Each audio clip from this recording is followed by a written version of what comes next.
जय श्री कृष्ण दोस्तों, आप सभी को सावन की कृष्ण पक्ष की कामिका एकादशी जिसे कि हम पवित्रा एकादशी के भी नाम से जानते हैं कि बहुत बहुत शुभकामनाएं। जी हाँ दोस्तों, इस एकादशी का बहुत महत्व है क्योंकि एक तो ये एकादशी ऊपर से सावन में पड़ रही है, वो भी सोमवार को, तो इसका महत्व कई गुना अधिक बढ़ जाता है। इस एकादशी को करने से कहते हैं कि भ्रूण हत्या, ब्रह्म हत्या जैसे पापों से भी मुक्ति मिलती है। भगवान विष्णु, माता लक्ष्मी बहुत प्रसन्न होती है इस एकादशी से।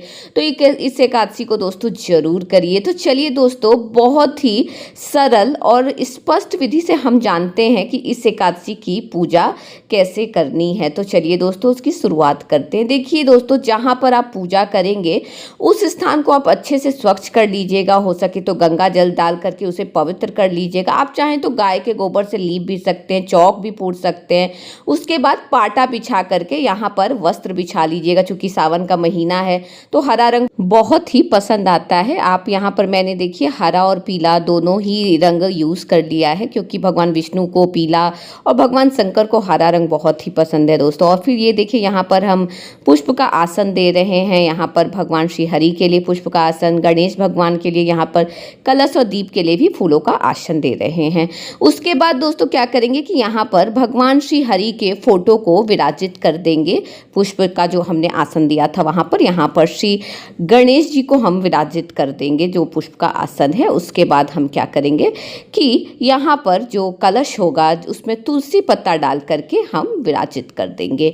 उसके बाद हमें क्या करना है कि दीपक को विराजित करना है। दीपक के लिए यहाँ पर एक हम प्लेट रख लेंगे। कभी भी दीपक को सादा विराजित नहीं करना चाहिए कि उठाएं और ऐसे ही रख दिए। तो इस प्रकार से दोस्तों करना है, उस पर पुष्प रख करके और हम दीपक को विराजित कर देंगे। दीपक जो होता है हमारे पूरे पूजा का साक्षी होता है, इसलिए दीपक को पूरा आसन दे करके ससम्मान हमें विराजित करना होता है।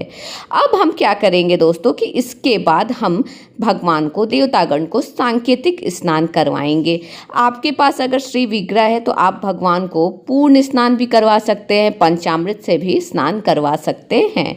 तो यहाँ पर हमने भगवान को सांकेतिक स्नान करवा दिया है। अब हम अपने व्रत का संकल्प लेंगे कि हे भगवान श्री हरि, भगवान विष्णु, मैं आपकी कामिका एकादशी की व्रत कर रही हूँ। मेरी मनोकामना को पूर्ण करें, मेरे व्रत को सफलता प्रदान करें। इस प्रकार से कह करके पुष्प को भगवान श्री हरि के चरणों में हम समर्पित कर देंगे। उसके बाद हम यहाँ पर वस्त्र समर्पित करेंगे, जिसके लिए वस्त्र में हम यहाँ पर इत्र लगा ले रहे हैं। देखिए वस्त्र जो होता है, आप पूर्ण वस्त्र भी समर्पित कर सकते हैं। पीले रंग का कपड़ा, यहाँ पर वस्त्र रूपी कलावा जो है, जो सांकेतिक एक वस्त्र का स्वरूप होता है, वो हम भगवान को समर्पित कर देंगे इत्र लगा करके। यहाँ पर भगवान श्री गणेश को हमने वस्त्र स्वरूप कलावा समर्पित कर दिया है। फिर भगवान श्री हरि विष्णु को हम वस्त्र स्वरूप कलावा इत्र लगा करके समर्पित कर देंगे। यहाँ पर हमने भगवान को ये सब समर्पित कर दिया। अब हम भगवान को जनेऊ समर्पित करेंगे। तो यहाँ पर सब सर्वप्रथम हम भगवान श्री गणेश जी को जनेऊ समर्पित करेंगे। उसके बाद हम जनेऊ समर्पित करेंगे भगवान श्री हरि विष्णु को। तो भगवान श्री हरि विष्णु को अगर आप जनेऊ समर्पित कर रहे हैं तो कोशिश करिए कि उसे हल्दी से रंग लीजिए, तो अति उत्तम है। नहीं तो आप ऐसे भी समर्पित कर सकते हैं। उसके बाद भगवान को हम तिलक करेंगे। भगवान श्री गणेश को तिलक करेंगे, भगवान श्री हरि विष्णु को तिलक करेंगे और उसके बाद हम दीपक को भी तिलक करेंगे। यहाँ पर जो भी देवतागण आपको छवि में दिख रहे हैं उन्हें भी हम तिलक कर देंगे। यहाँ मैं आपको बता दूं कि भगवान श्री हरि विष्णु जो हैं उन्हें हल्दी का तिलक बहुत ही पसंद आता है, तो आप कोशिश किया कीजिए कि उन्हें हल्दी का ही तिलक समर्पित करें। उसके बाद देखिए यहाँ पर हम भगवान श्री गणेश को दुर्वा समर्पित करें क्योंकि उन्हें दुर्वा बहुत पसंद आता है, उससे वो बहुत प्रसन्न होते हैं। उसके बाद पुष्प समर्पित कर रहे हैं।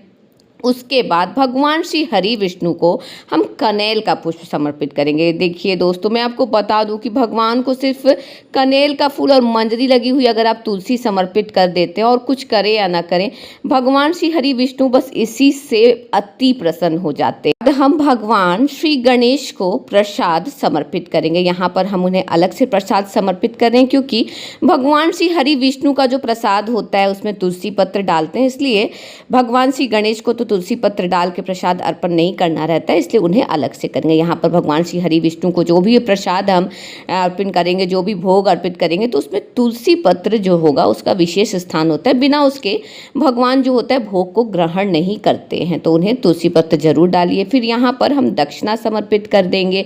दक्षिणा के बारे में बोला जाता है कि दक्षिणा जो होता है, अगर पूजा में कोई भी कमी हो ही जाती है तो उसको वो समाप्त कर देता है। फिर हम यहाँ पर भगवान को दीपक दिखाएंगे।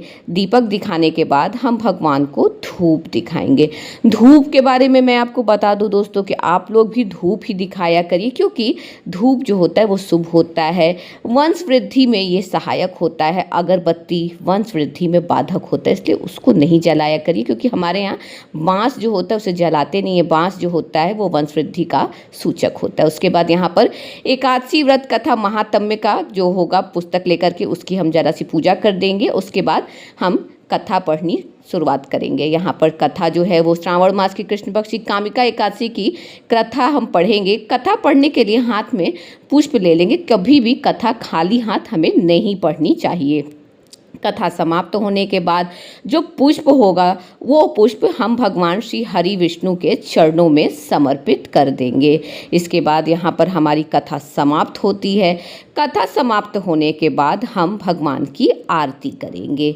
आरती अच्छे से कर लेंगे हम भगवान को। उसके बाद आरती हम खुद ले लेंगे। उसके बाद घर में सबको आरती दे देंगे।